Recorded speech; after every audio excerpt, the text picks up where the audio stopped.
Muchas historias contiene este libro Guztiak Todos. El autor es profesor universitario y periodista freelance, es Borja Ventura, que está presentando el libro en San Sebastián ayer, en Bilbao mañana, y hoy está con nosotros. Tenemos la oportunidad de charlar con él. Nos cuenta historias sobre el fin de la banda terrorista ETA visto por personajes muy conocidos, desde la presidenta del gobierno, Uxue Barkos, por ejemplo, hasta el lehendakari, ex-lehendakari Carlos Garaikoetxea, hasta un miembro de Ikasle Abertzaleak, una miembro de la banda terrorista ETA, todo eso y mucho más que nos va a contar. Borja Ventura, ¿qué tal estás? Bienvenido, buenas tardes. Gracias, buenas tardes. Gracias por acompañarnos. La verdad es que son 17 puntos de vista, ¿verdad?, sobre el final de ETA. Cuéntanos el germen del libro, porque sé que no fue fácil sacarlo adelante, ¿no?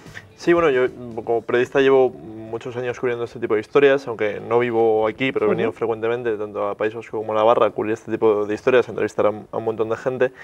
Y bueno, me interesaba bastante contar la historia del final, ¿no? 4 años después del comunicado de ETA, donde anunciaba el cese de la violencia, me interesaba pulsar el ambiente, saber cómo se respiraba, si había o no evolución, si había cambios, y me encontré con que, bueno, que es una historia que ahora los medios de comunicación en general no les interesaba, no lo querían sacar como tal. ¿Crees que existe realmente un hartazgo generalizado en todo lo que concierne ya al fin de la violencia de ETA?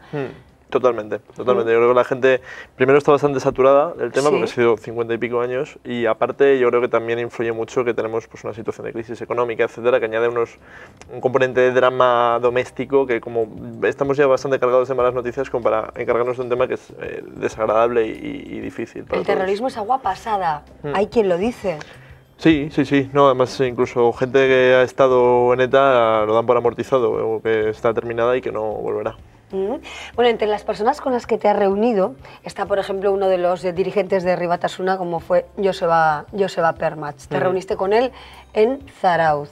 ¿Qué te dijo Joseba Permach sobre el fin de ETA? Pues, hizo autocrítica, ¿verdad? Sí, no, Joseba actualmente bueno, es uno de los dirigentes de Sortu, uno de los cargos destacados dentro de Sortu.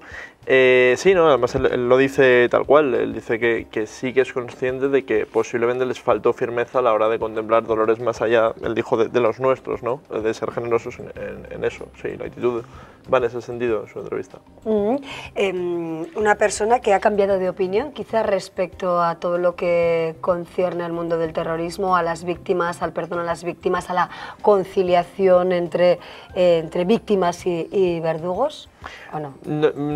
Cambiar de opinión, esto habría que preguntarle a él, ¿no?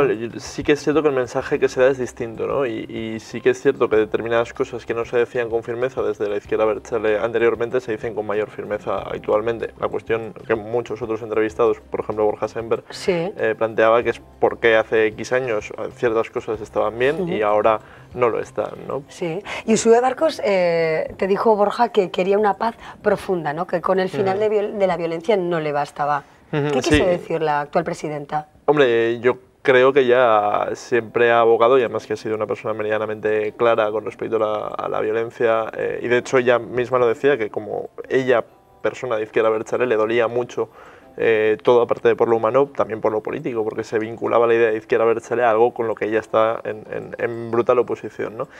Yo creo que ella es una de las personas que tiende, como muchas otras, a pensar que no solo es una cuestión de convivencia, sino de conciliación. O sea, no solo es estar y aceptarnos todos en sociedad, sino también intentar llegar, si no a acuerdos, pero a que todo quede en el ámbito de la discrepancia ideológica, más allá, obviamente, del uso de la violencia. Claro. Sí. ¿Qué testimonio te sorprendió más de las 17 voces de Guztiak? Hombre, hay entrevistas duras, ¿no? Y de gente que ha pasado por ETA o gente que tiene una visión de la violencia desde un punto de vista, diría, casi estratégico, ¿no? Y eso a mí personalmente, claro, me choca. De todas formas, yo en el libro no doy mi punto de vista, no tomo posición, lo que hago es hacer las entrevistas intentando que sea de forma lo más representativa posible para que sea el propio lector el que saque sus propias conclusiones. Sí. Carlos Garaikoetxea se encontró un hombre de cerca de 80 años con catarro ese día, ¿verdad? Sí, pobre, no lo cogí casa, el mejor ¿no? día, sí. Efectivamente, y el lehendakari, bueno, pues con todos sus contactos para poner fin a la violencia de ETA.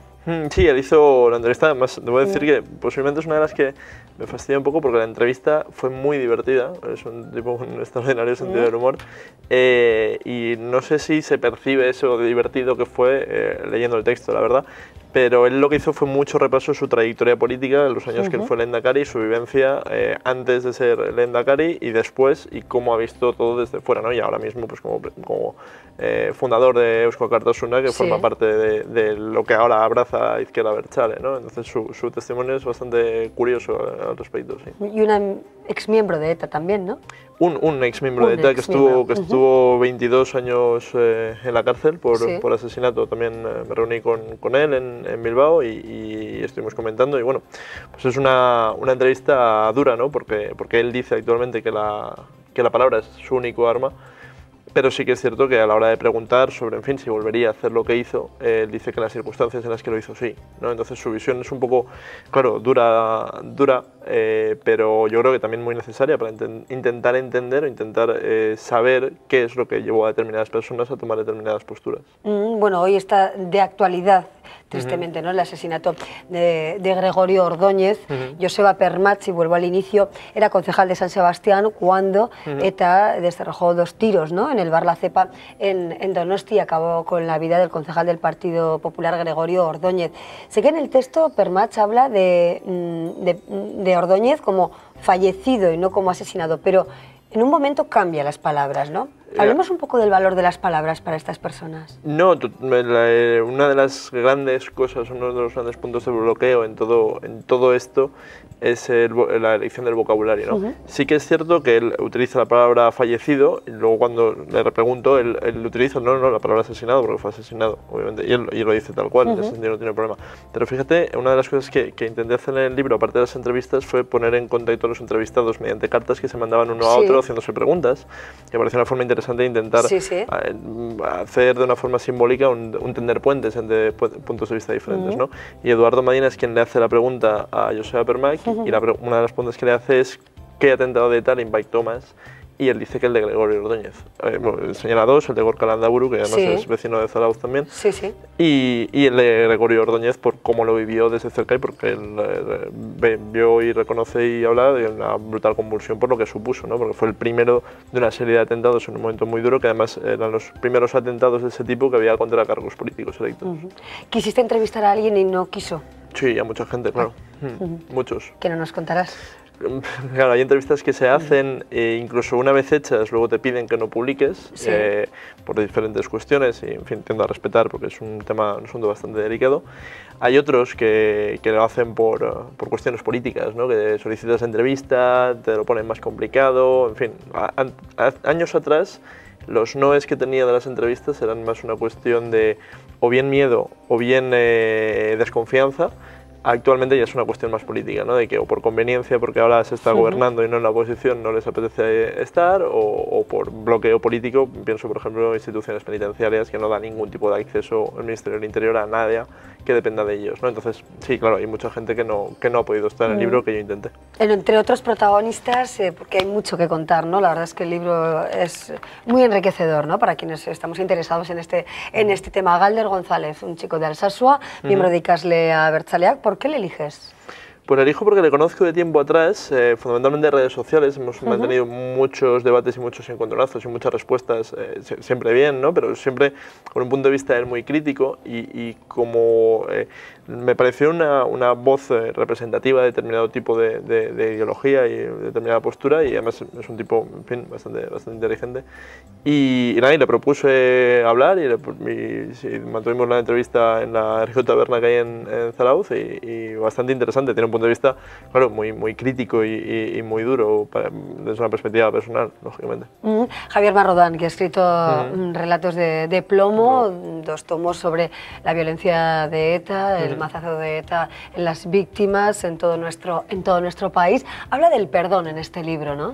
Sí, no, Marrodán, bueno, es profesor aquí en la Universidad de Navarra, y ahora está 25 años en diario cubriéndolo, precisamente ese tipo de temas, ¿no? Entonces su vivencia con este tema es bastante particular.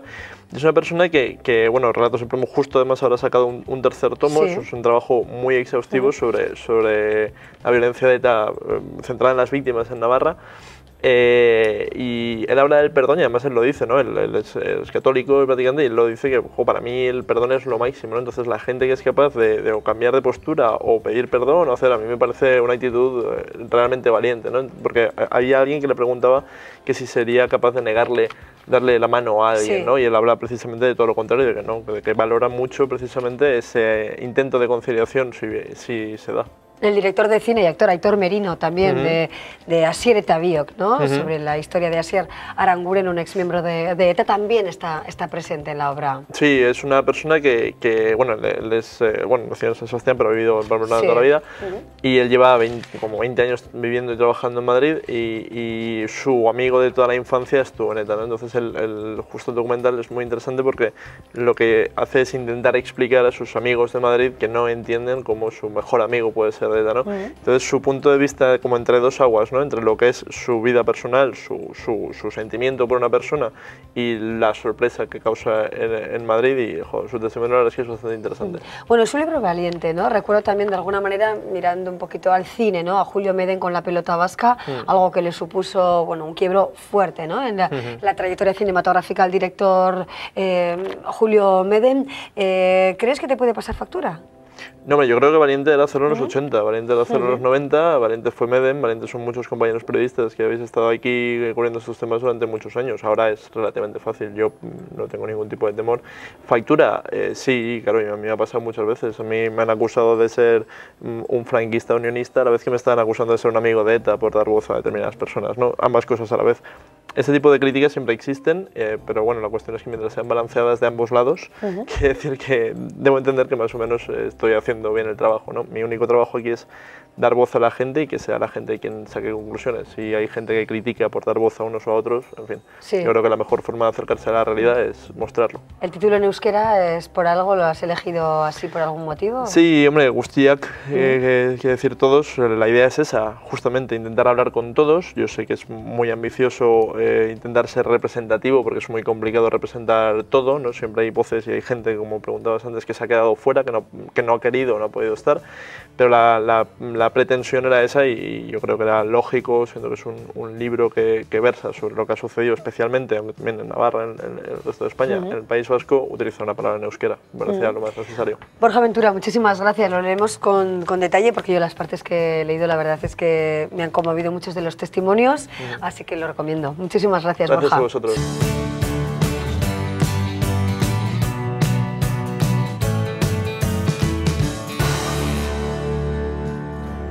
Triste noticia, desde luego, para comenzar un lunes, por otra parte, soleado y agradable, que nos hace mirar a la prueba más famosa del calendario del atletismo nacional. Hablamos de la Beovia San Sebastián. Más de 28.000 corredores superaron la meta, más de 2.000 navarros cruzaron ese límite en Donosti, pero un navarro falleció, un chico de 31 años de Berbinzana, ingeniero industrial, un hombre, bueno, muy deportista, había sido jugador del Injerto, últimamente se dedicaba más a correr y a la bici. Hablamos de José Javier Suescún, que después de completar la Beovia falleció por una parada cardiorrespiratoria. Hoy queremos abordar este tema, pero lo primero que queremos hacer es ver cómo está la localidad de Berbinzana, ver qué nos cuenta el alcalde de esta localidad tras la triste noticia que se producía ayer en torno a las 11:30 de la mañana. Lo vemos. En esta localidad navarra, Berbinzana, de apenas 700 habitantes, todos lamentan la muerte de su joven vecino, José Javier Suescún, de tan solo 31 años. Falleció de forma repentina tras caer desplomado, nada más atravesar la meta de la media maratón Beovia San Sebastián, a la que acudía por primera vez. A pesar de recibir asistencia médica inmediata, no pudieron reanimarle de una parada cardiorrespiratoria, falleciendo poco después en el Hospital Donostia. En Berbinzana continúan conmocionados. Esto es muy duro para un pueblo, sobre todo por un chico que vivía aquí, que estaba metido en todo, que era muy amigo de sus amigos, siempre con una sonrisa en la cara. Su muerte se hace más inconcebible debido a que el joven practicaba deporte habitualmente, tanto en bici, corriendo como a caballo, e incluso hasta hace 4 años había jugado en este campo en las filas del equipo de fútbol local, el Injerto, del que fue capitán. Además, no se esforzó durante la carrera e incluso dijo a sus amigos que le adelantasen. Era un chico que había jugado al fútbol, que había pasado sus reconocimientos médicos, y bueno, pues que al final pase esto, pues no, sobre todo no sabes encajarlo por la vitalidad, por la juventud y porque era alguien que estaba preparado para ello. En la localidad todos lamentan la pérdida del que denominan como un joven ejemplar, recién casado, que compaginaba su trabajo de ingeniero en una empresa de Villafranca con la ayuda de sus padres en la granja familiar de Berbinzana, donde vivía. Lo tenía todo. Es un chico que era la envidia aquí del pueblo y la verdad pues que lo sentimos mucho todo. Ha sido un duro golpe para aquí, para el pueblo. Con mucha pena porque es un chico joven, recién casado. Puedo decir que nos ha sido una persona muy valiosa y era un hombre ejemplar en todos los sentidos. Hoy se le realizará la autopsia para determinar las causas de su muerte. El ayuntamiento no descarta realizar un homenaje al joven similar al realizado en junio al niño de 8 años que se ahogó en las piscinas municipales. Bueno, pues ahí vemos cómo está el pueblo de Vervinzana. Vamos a ver la conveniencia de hacer pruebas de esfuerzo antes de llegar, por ejemplo, a una prueba como la Beovia San Sebastián. Hoy nuestro compañero Íñigo Ciganda ha estado en la Clínica San Miguel. Vean. Cerca de 35.000 personas se midieron al reloj para recorrer los 20 kilómetros de la Beovia San Sebastián. Una prueba dura, con importantes desniveles y en la que el calor jugó un papel determinante. Se superaron los 27 grados en algunos momentos de la prueba. 11 personas tuvieron que ser trasladadas al Hospital Donostia, 5 pasaron por la UCI y, por desgracia, una persona resultó fallecida a causa de una parada cardiorrespiratoria, la segunda muerte de este tipo desde 2013. En las carreras te exiges muchísimo más de lo que puedes muchas veces, porque corres con otra gente que es de mayor nivel, quieres hacerlo muy bien, entonces esa exigencia para el cuerpo al final es un sobreesfuerzo y entonces en ese momento puede haber estos eventos, ¿no?, fatales. Hay muchos que son conscientes y se paran, hay otros a veces que no tienes por qué notar nada porque puedes llegar a meta y posteriormente perder el conocimiento por un sobreesfuerzo, por la causa que sea, ¿no? Pero lo importante es que si notas síntomas, te pares y consultes. Por eso, para tener una fotografía completa de nuestro cuerpo, antes de medirnos a una prueba de este tipo, los expertos aconsejan someterse a pruebas médicas. En Navarra todavía no está protocolizado, pero sí que es verdad lo que hemos comentado, ¿no?, que en el grupo de trabajo de la Sociedad Española de Cardiología vamos a hacer unas indicaciones, unas recomendaciones para intentar que tengan todo deportista federado, probablemente que tenga un reconocimiento médico. Hacerse una prueba de este tipo puede costar entre 15 y 25 minutos y su resultado puede salvarnos la vida. Pues ahí tenemos la opinión de una experta y en este caso hemos llamado a la puerta del Centro de Medicina del Deporte de Navarra. El doctor Esteban Gorostiaga nos acompaña. ¿Qué tal, doctor? Bienvenido, buenas tardes. Buenas tardes. Gracias por acompañarnos. Es verdad que hace 2 años también le invitamos por la muerte de una joven de Cizur, precisamente en esta carrera, ¿no? Y desde 2002 4 corredores han fallecido en la Beovia San Sebastián. ¿Le hemos perdido el respeto a las medias maratones y a las maratones? ¿Qué radiografía se puede hacer de todo esto, ¿no? Más de 28.000 corredores en una prueba complicada como es la Beovia San Sebastián. Bueno, pues hay que tener en cuenta que cuando se hace un ejercicio de intensidad y en plan competitivo y de esas características como es una media maratón, una maratón o esta Beovia San Sebastián, hay que tener en cuenta que las personas en el momento que están haciendo ejercicio físico tienen más riesgo que cuando no lo están haciendo de tener una muerte súbita.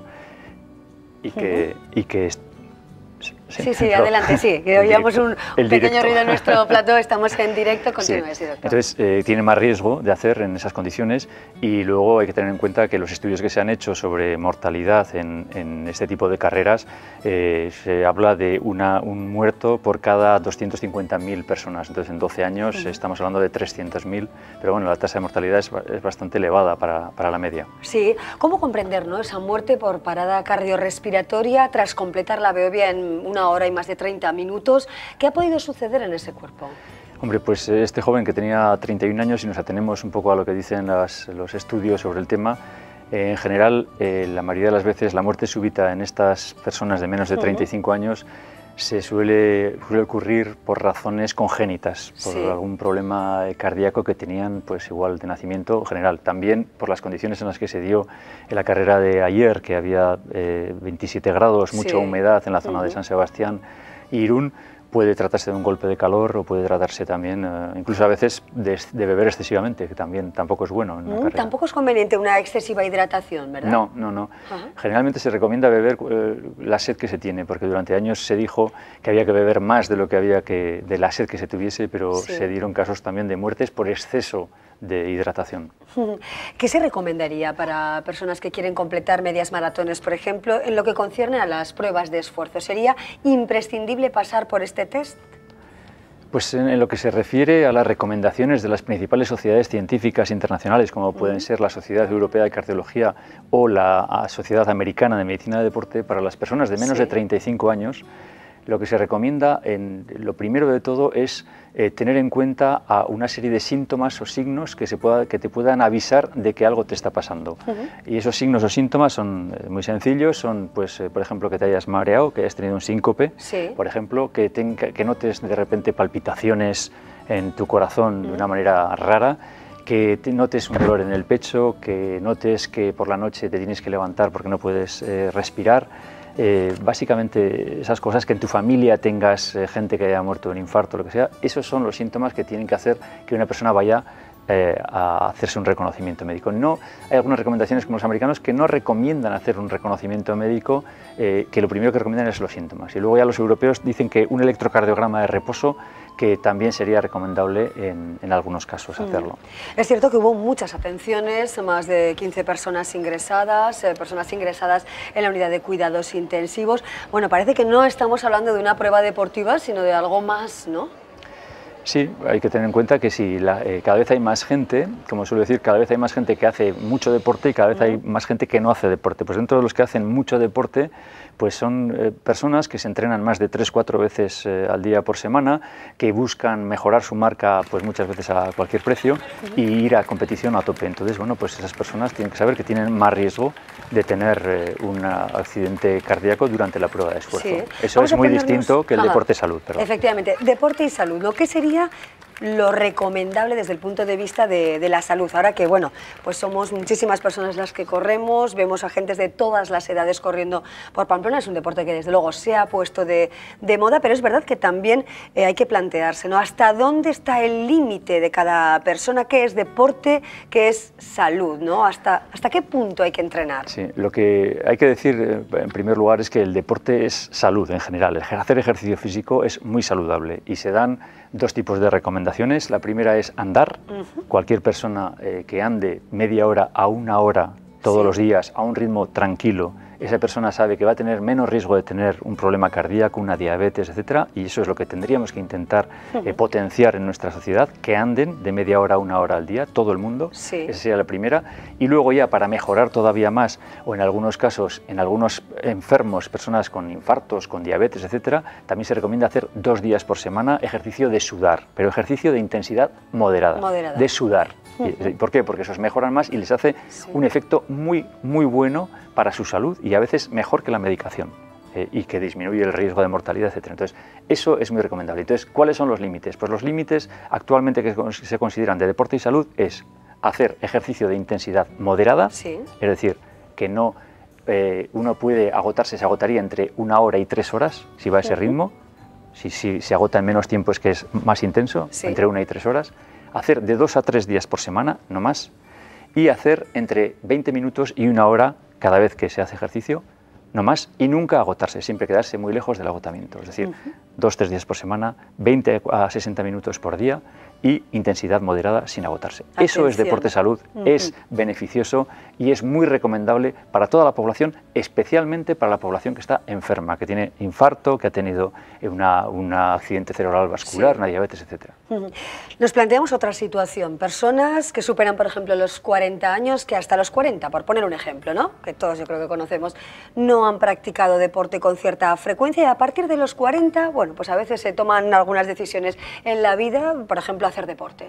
Y a partir de los 40 hacer medias maratones, incluso personas de 60 años de edad o más incluso, que hacen 1 y 2 y hasta 3 maratones al año. Vamos a ponernos en ese cuadro, doctor. Bien, nos ponemos en el primer cuadro, persona de 40 años que quiere hacer ejercicio porque lleva muchos años sin hacer ejercicio. Fenomenal, extraordinario, va a ser muy bueno para la salud, es un seguro de vida para ti. Siempre que hagas, lo que decíamos, intenta andar 1 hora al día, todos los días, y 2 días por semana ejercicio de intensidad moderada. Extraordinario, fenomenal. Te va a cambiar la vida. Ahora bien, si pasamos al otro lado, que es voy a hacer la marca, voy a entrenarme 5 o 6 días por semana, voy a hacer maratones, bueno, pues cada vez está viendo más que hacer ese tipo de ejercicio para la salud no es mejor, E incluso se está viendo, hay unos estudios científicos publicados recientemente que muestran que personas de más de 50 años que han hecho en los últimos 3 años 2 maratones por año, esas personas tienen más riesgo que una persona normal de tener arritmias en el corazón y de tener problemas coronarios. Entonces, esto quiere decir que hay un límite en el corazón, igual que comiendo sal. Es bueno unos gramos de sal, pero no 1 kilo de sal. Y ese límite está sobrepasando los 4 días por semana, yendo a tope hasta el agotamiento, compitiendo, haciendo maratones. Doctor, ¿no cree realmente que se está trivializando un poquito esta situación? Parece que ahora cualquier persona se puede someter a un esfuerzo de esta naturaleza, a un entrenamiento extremo. ¿Se está trivializando en cierta medida? Yo creo que es un tema más que va con psicológico o sociológico, es decir, que cada vez, no sé por qué, por pasión, por obsesión, por llenar algunos vacíos que tenemos en nuestra vida, pues la gente se obsesiona con este tema y se hace locos del running, locos del gimnasio, del crossfit, de esos ejercicios de mucha intensidad. Y yo creo que bueno, pues que no es bueno. Lo que es bueno es hacer ejercicio dentro de los rangos esos. Eso es buenísimo. El componente psicológico, desde luego, es muy importante, ¿no? Quienes practicamos deporte sabemos que nos sentimos más felices, que las endorfinas bueno, pues, mejoran de alguna manera, ¿no? Que sentimos cierto placer con el esfuerzo, pero llevado al extremo es cuando llega el problema, ¿no? Sí, se empieza a sentir sufrimiento y se empieza a sentir, llevado al extremo, uno puede tener pues, lo contrario del ejercicio de salud. El ejercicio de salud te mejora la depresión, por ejemplo, para temas de demencia o de memoria mejora también, para las mujeres que tienen cáncer de mama, hacer ejercicio supone tener menos riesgo, menor mortalidad y menor riesgo, pero si pasamos a la zona roja que hemos dicho, las cosas se invierten. Claro. Volviendo al inicio de la conversación, doctor, a la muerte, ¿no?, de este joven de Vervinzana que había practicado deporte a lo largo de su vida, había bueno, pues jugado a fútbol con el equipo El Injerto de Vervinzana, o sea, un hombre muy acostumbrado a andar en bici también, pero finalmente pierde la vida corriendo. ¿Es más peligroso correr que andar en bici, jugar a fútbol, jugar a pelota o hacer otro tipo de deportes o no? Hombre, ahí tendríamos que hablar del tiempo que dedica una cosa a otra. Si jugando al fútbol uno se entrena 3 días por semana y juega un partido por semana, pues eso no. Si uno se dedica, no sé exactamente cuáles sean las condiciones estas, de correr, hacer bicicleta, y estás mucho tiempo, pues entonces el riesgo aumenta. Pero de todas maneras, también hay que tener en cuenta que muchas veces, aunque se haya hecho un reconocimiento médico, no se puede detectar todo, y muchas veces el primer síntoma de los que ocurren en una persona, desgraciadamente, es pues el que le ha ocurrido a este joven. Pudo no sentir nada a lo largo de la carrera y fallecer, ¿no? Casi sin sentir algún dolor o algún malestar. En general se suele decir que, los cardiólogos suelen decir que cuando una persona ha tenido una muerte súbita así, en muchas ocasiones hay algunos síntomas que le hacen, que le tenían estos síntomas de los que he hablado anteriormente, que le permiten hacer sospechar, pero desgraciadamente hay veces que es la primera, o en unas condiciones especiales como pudo ser ayer, mucho calor, mucha humedad, esas pendientes y esas cuestas que tiene la carrera, no sé, un afán igual por sobrepasarse. Puede haber muchas razones y alguna desconocida, desgraciadamente. Esteban, finalmente miramos bueno, pues los contras de una situación así, es decir, el aspecto negativo de un deporte excesivo o practicado en exceso, pero ahora fijémonos, por supuesto, ¿no?, y como hemos comentado, en lo positivo de practicar deporte, incluso de correr habitualmente 2-3 días a la semana.